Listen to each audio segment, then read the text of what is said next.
사랑하는 여러분, 예수님에게는 12제자가 있었습니다. 예수님은 최고의 코치로서 그의 나라를 위한 선수, 곧 예수님의 그 제자를 부르시기 위해서 한 명 한 명을 찾아가셔서 하나님의 나라와 복음을 위한 선수로, 제자로 불러주셨습니다. 여러분, 레오나르도 다빈치의 최고의 만찬이라는 그림이 있습니다. 여러분, 이 그림 많이 보셨을 것 같아요. 예수님의 12제자, 예수님께서 고난받으시기 전날 밤에 제자들과 마지막으로 식사하는 장면입니다. 근데 제자들이 막 이렇게 지금 식탁에 둘러 있는데 좀 이렇게 어수선한 분위기입니다. 어수선한 분위기. 제자들의 특징이 나와 있는데요. 여러분, 이 그림을 볼 때 식사 예절이 없어 보이지만 예수님이 너희 중에 나를 팔자가 있느니라, 이 말을 듣고 제자들이 놀라는 그런 내용들입니다. 여러분, 예수님의 제자들 가운데는요, 어부들도 있고 또 세리도 있고 또 혁명가와 같이 운동하는 사람도 있습니다. 다양한 직업의 사람들이 있었고, 또한 제자들이라고 해서 어떤 특별한 사람이 아니라 서로 다투기도 하고 예수님을 의심하기도 하고, 결국 예수님께서 잡히시던 날에 도망가기도 하면서 결국 예수님을 팔아 넘긴 그런 제자도 있었습니다.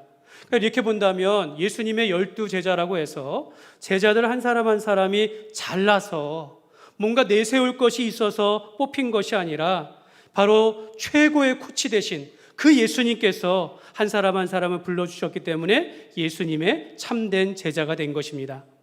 오늘 그 12명의 제자들 가운데 한 명인 베드로에 대하여 베드로를 부르시는 내용을 우리가 살펴보기를 원합니다.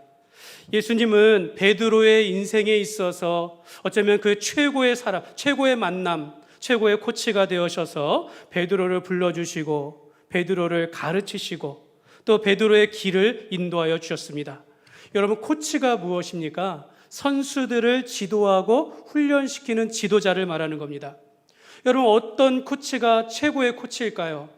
물론 어떤 기술과 능력이 있어서 잘 그것을 전수해주며 훈련시키는 그런 지도자일 수도 있겠지만, 정말로 좋은 코치는요, 그 선수의 마음까지도 살펴줄 수 있는 지도자를 의미합니다. 예수님은 베드로의 좀 이렇게 무식하고 투박한 마음을 감싸주시면서 그를 훈련하여 하나님의 나라와 복음을 위한 최고의 지도자로 그렇게 세우셨습니다. 여러분, 이번 여름에 프랑스에서 올림픽이 있었습니다.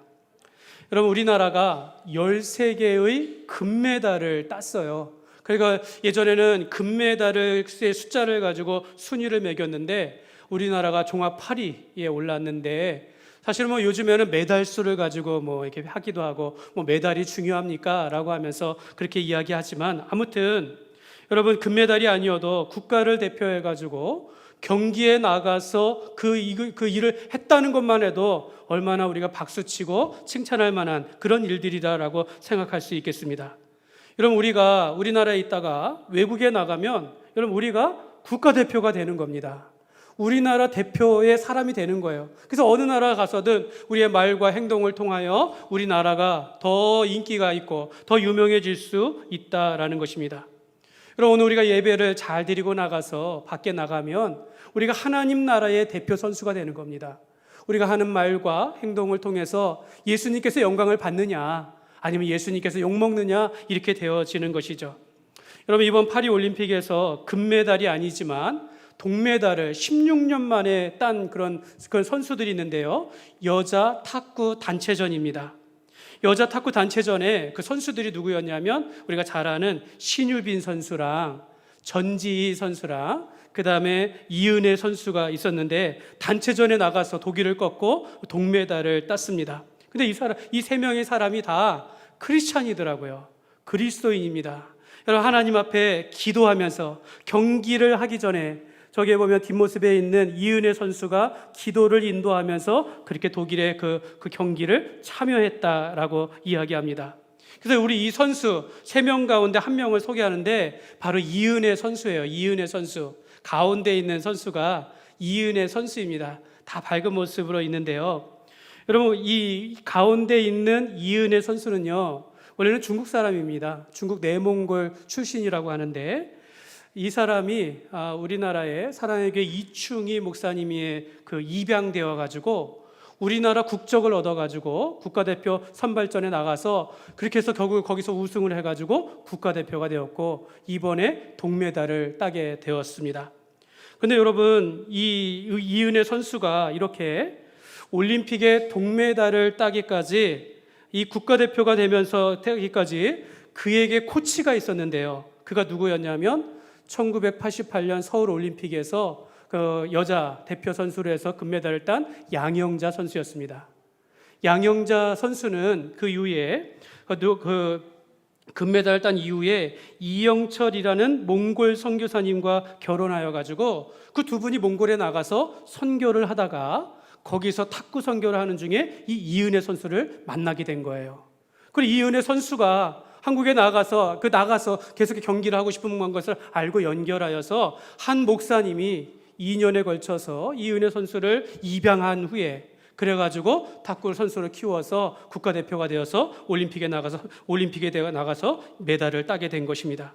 그래서 여러분, 이은혜 선수가 최고의 코치, 금메달리스트, 이 양현자 권사, 얼마 전에 우리 김천에도 오신 적이 있었는데요. 이 이은혜 선수는 최고의 코치 양현자 선교사님, 양현자 코치를 만나가지고 또 그 좋은 부모님을 만나서 한국 대표 선수가 되었다라는 것입니다. 여러분, 이 양현자 코치는요, 그날 그 경기를 보면서 그 이은혜 선수를 보고 그 선수들을 다 보면서 눈물을 흘리면서 이 모든 것이 하나님의 은혜였다라고 그렇게 고백했다라고 합니다. 하나님은 이은혜라는 이 한 선수를 키우기 위하여서 좋은 부모님을 만나 입양하게 하시고 국적하며 또한 최고의 코치인 선수를, 이 양영자 선수를 코치를 만나게 해서 좋은 그런 국가대표 우리나라에 국위를 선양했다라는 것입니다. 여러분, 우리가 이렇게 우리의 삶 속에서 만남이 있습니다. 좋은 코치를 만나고 우리 인생에 도움을 줄 수 있는 사람을 만나고 또 우리가 좋은 선생님을 만나거나 좋은 친구를 만나는 것은 하나님의 은혜인 것입니다. 여러분, 이 땅을 살아가면서 모든 만남이라는 것이 다 하나님의 은혜라는 걸 우리가 알아야 하는 것이죠. 그런 가운데 사랑하는 여러분, 우리의 인생의 최고의 코치 바로 우리 예수님이십니다. 우리가 하나님께서 오늘 우리의 인생 가운데 예수님을 만나게 함으로 우리의 인생의 길을 열어주시고 우리와 함께 하신다라는 것입니다. 오늘 말씀에 베드로가 어떻게 예수님을 만나고 어떻게 최고의 제자가 되었는지를 오늘 말씀을 통해서 우리 함께 나누기를 원합니다. 첫 번째로, 여러분, 예수님과의 만남이 최고의 만남입니다. 우리 같이 한번 읽겠습니다. 예수님과의 만남이 최고의 만남입니다. 우리 여기 유초동부 있으니까 여러분, 유초동부 여기 앞에 있는 글 한번 같이 읽을게요. 시작. 예수님과의 만남이 최고의 만남입니다. 네, 맞습니다. 여러분, 베드로는 본래 직업이 뭐였죠? 어부였습니다. 이 이스라엘의 북쪽 갈릴리 호수에서 갈릴리 바다라고도 부르고 워낙 크기 때문에 바다라고 부르는데 사실 호수예요. 갈릴리 호수에서 그의 형제 안드레와 요한과 또 빌립과 함께 고기를 잡는 그런 삶을 살았던 사람들이었습니다.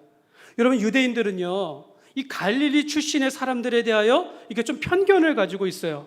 갈릴리 나사렛 동네에 어떻게 선한 사람이 나오겠느냐, 이런 말을 하면서 그곳 출신 갈릴리 사람들은 무식하고 가난한 사람들이다, 이런 생각을 가진 것입니다. 평생 고기 잡는 일을 하고 그렇게 공부를 많이 하지 않은 어부들에게 예수님께서 찾아오신 것입니다. 베드로는 그날 밤새도록 고기를 잡았지만 아무 소득이 없었어요. 아무것도 잡지 못했습니다. 베드로는 고기 잡는 일에 있어서는 평생을 해왔기 때문에 어떤 면에서 베테랑이라고 했지만 그날따라 아무것도 잡지 못했습니다.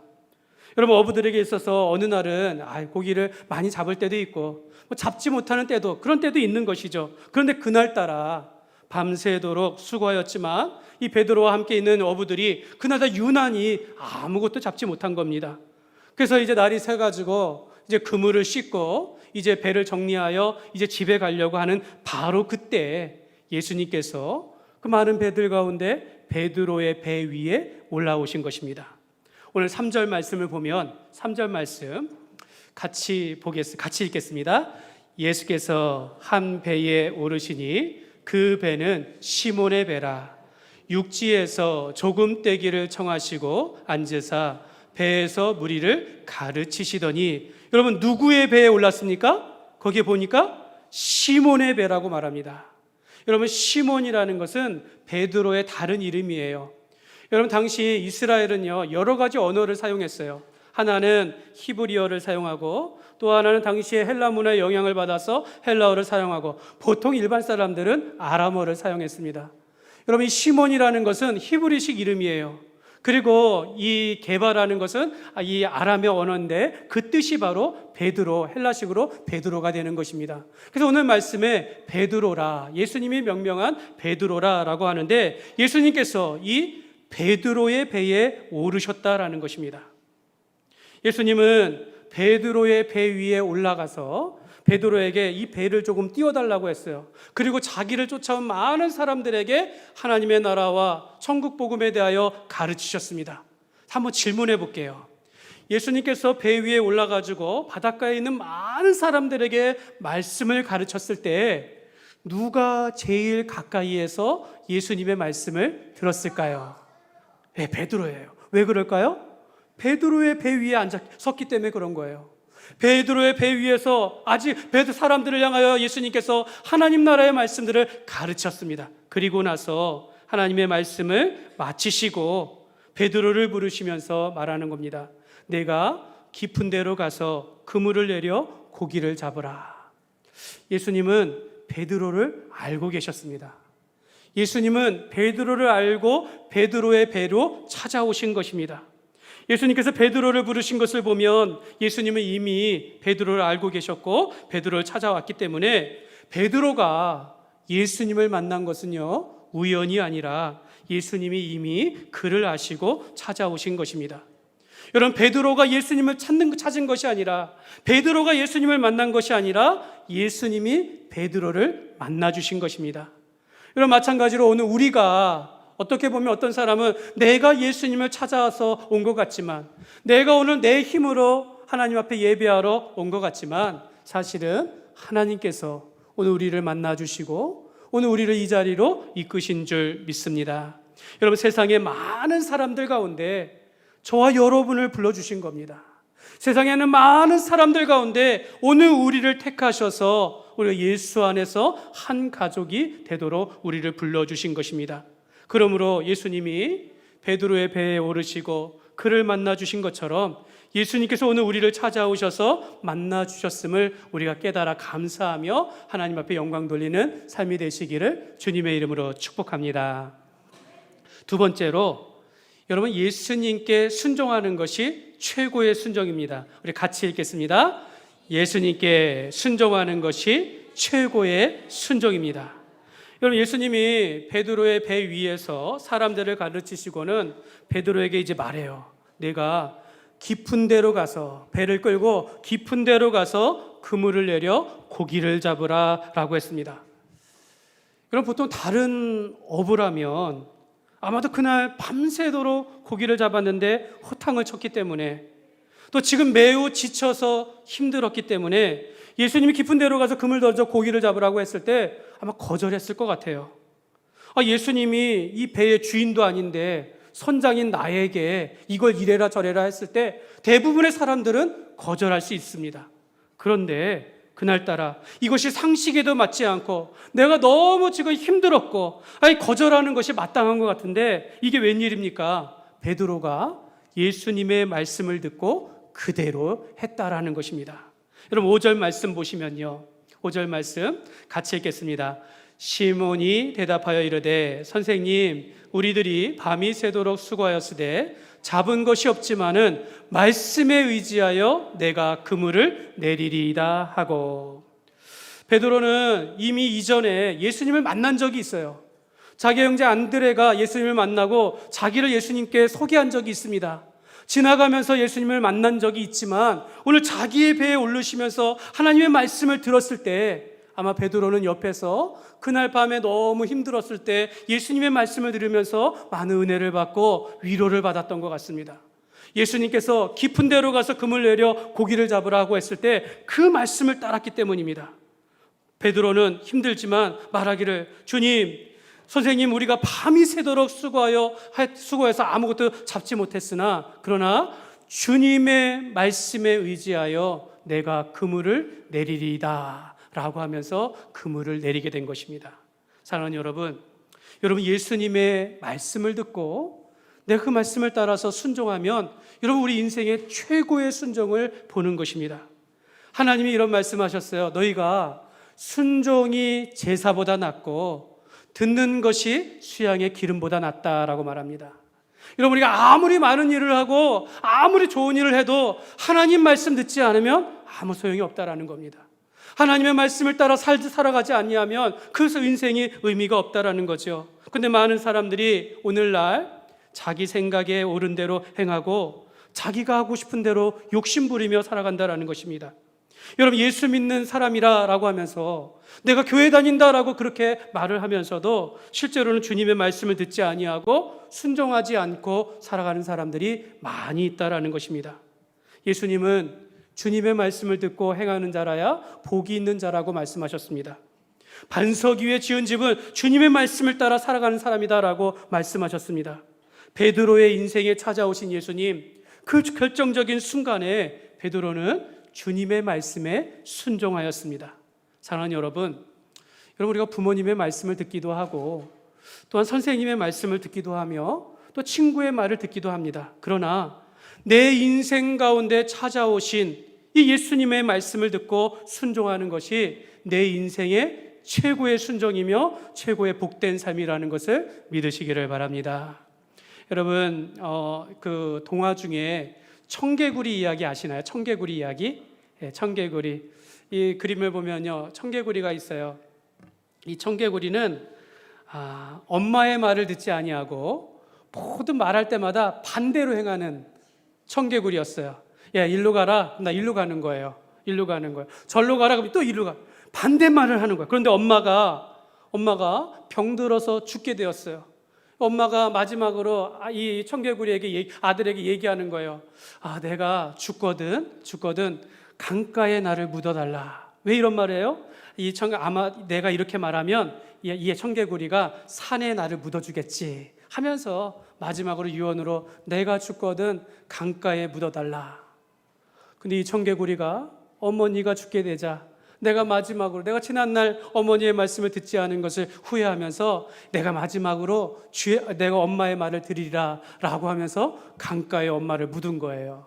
그래가지고 비가 올 때마다 엄마의 무덤이 떠나갈까 봐 개골개골 그렇게 울었다라는 그런 이야기입니다. 여러분, 그래서 우리가 말 안 듣는 아이를 뭐라 그래요? 청개구리 같다 그러는 겁니다.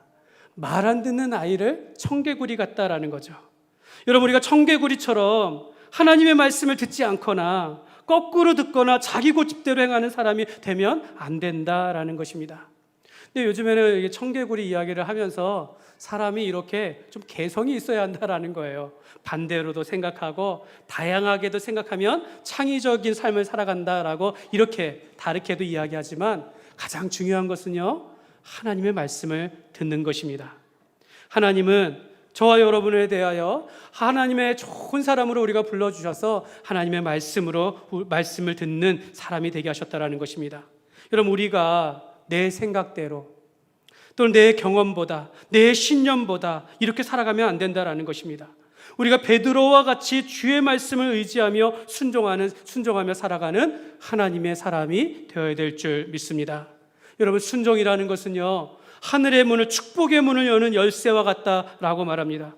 여러분, 베드로가 예수님의 말씀에 순종하여 깊은 데로 가서 그물을 내렸더니 정말로 그 두 배가 끌어가기도 힘들 정도로 그물이 찢어질 정도로 많은 고기를 잡았다라고 오늘 말씀하고 있습니다. 여러분, 신명기 5장 29절 말씀에 보면 우리 다 같이 읽겠습니다. 다만 그들이 항상 이 같은 마음을 품어 나를 경외하며 내 모든 명령을 지켜서 그들과 그 자손이 영원히 복받기를 원하노라. 여기 말씀에 내 명령을 지켜서 내 말을, 하나님의 말씀을 지켜서 그들과 그 자손이 영원히 복받기를 원하노라 라고 그렇게 말씀하고 있습니다. 하나님은 오늘 우리가 하나님의 말씀을 들음으로 이 땅을 살아가면서 복을 받기를 원하는 것이 아버지 하나님의 마음입니다. 여러분, 하나님께서 이 땅 가운데 사용하시는 사람들의 특징을 보면 절대 순종하는 사람들이라는 것입니다. 하나님의 말씀에 순종하는 자들을 하나님께서 사용하신다라는 것입니다. 내가 하나님이 무서워서 순종하는 것, 이런 걸 말하는 것이 아니에요. 내가 맹목적으로 아무 생각 없이 하나님의 말씀을 듣는 것이 아니라 예수님께서 하나님의 아들이시고 나를 구원하신 그 주님으로 믿고 내가 기쁨으로 자발적으로 하나님의 말씀을 순종하는 그 사람을 하나님께서 이 땅 가운데 복을 주시며 하나님의 사람으로 세우시면서 하나님의 그 길들을 일할 수 있는 일꾼으로 부르신다라는 것입니다. 그러므로 여러분, 우리가 하나님의 말씀에 기쁨으로 순종하여 내 삶을 드리는 삶이 되시기를 주님의 이름으로 축복합니다. 세 번째로, 여러분, 예수님께 회개하는 자가 최고의 제자입니다. 우리 같이 한번 읽겠습니다. 시작. 예수님께 회개하는 자가 최고의 제자입니다. 여러분, 베드로가 밤새도록 노력했을 때는 전혀 고기를 잡지 못했는데 예수님 말씀대로 순종했더니 정말 쉽게 고기를 많이 잡았어요. 그물이 찢을 정도로 고기를 많이 잡자 베드로는 생각을 합니다. 아니, 어떻게 이럴 수가 있지? 자신이 오랜 세월 어부로 살았지만 이런 경험은 처음이었다라는 겁니다. 베드로는 예수님을 자기가 경험하는 것을 보고 예수님이 바로 참 하나님의 아들이시며 자신이 얼마나 그 앞에서 부끄러운 존재인지를 깨닫게 되어지면서 예수님 앞에 무릎을 꿇게 되어집니다. 그리고 고백합니다. 주여, 저를 떠나소서. 나는 죄인입니다. 이렇게 고백을 합니다. 사랑하는 여러분, 주님, 나를 떠나소서. 나는 죄인입니다. 여러분, 이것이 매우 짧은 아주 쉬운 말인 것 같지만 절대로 아무나 고백할 수 있는 그런 말이 아닙니다. 베드로는 고기를 많이 잡았다고 해가지고 고기 많이 잡게 해주셔서 감사합니다, 이러지 않았다라는 거예요. 와, 내가 주님 앞에 순종하였더니 정말 많은 복을 받았구나, 이렇게 고백한 게 아니다라는 겁니다. 또 다른 사람에게 내가 주님께서 내 배에 올라가지고 내가 주님께서 내게 이런 많은 걸 줬어라고 하면서 다른 사람에게 자랑한 것이 아니라 하나님 앞에서, 주님 앞에서 내가 얼마나 부끄러운 존재를 알게 되고 예수님께서 어떤 분이신지를 깨달으며 그 앞에 엎드려서 주님, 나를 떠나소서. 이게 주님을 떠나라는 말이 아니라 내가 주님 앞에 설 수 없는 죄인입니다라고 고백했다라는 것입니다.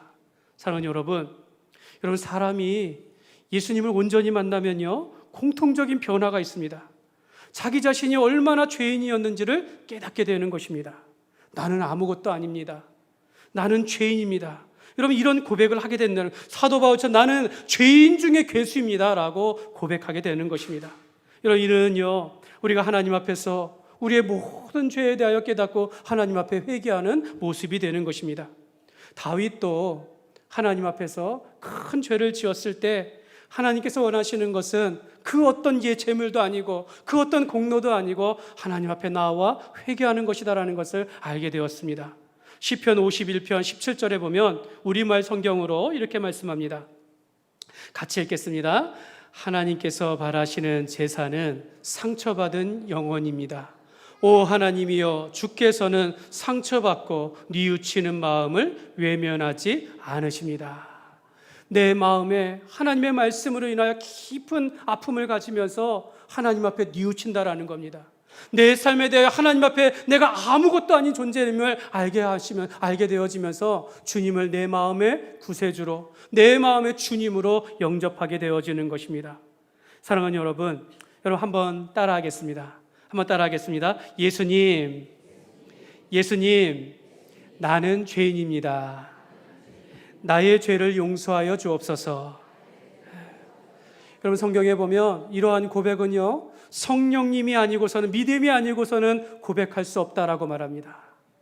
여러분, 아무것도 아닌 듯하지만 내 마음에 내가 죄인임을 깨달으면서 예수님만이 나의 죄를 사실 분으로 하나님의 아들로 믿으면서 예수님께서 나의 죄를 위하여 십자가에 못 박혀 죽으신 것을 믿고 내가 죄인입니다라고 고백할 수 있는 것은 오직 성령의 은혜가 아니고서는, 하나님의 은혜가 아니고서는 할 수 없다라고 성경은 말씀하고 있습니다.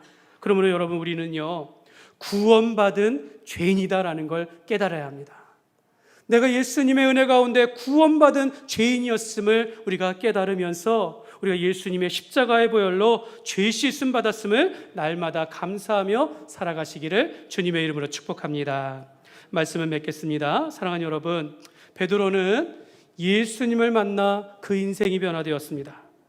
예수님의 말씀에 순종하여 최고의 복을 받았고 예수님 앞에 회개하여 예수님의 참된 제자가 되었습니다.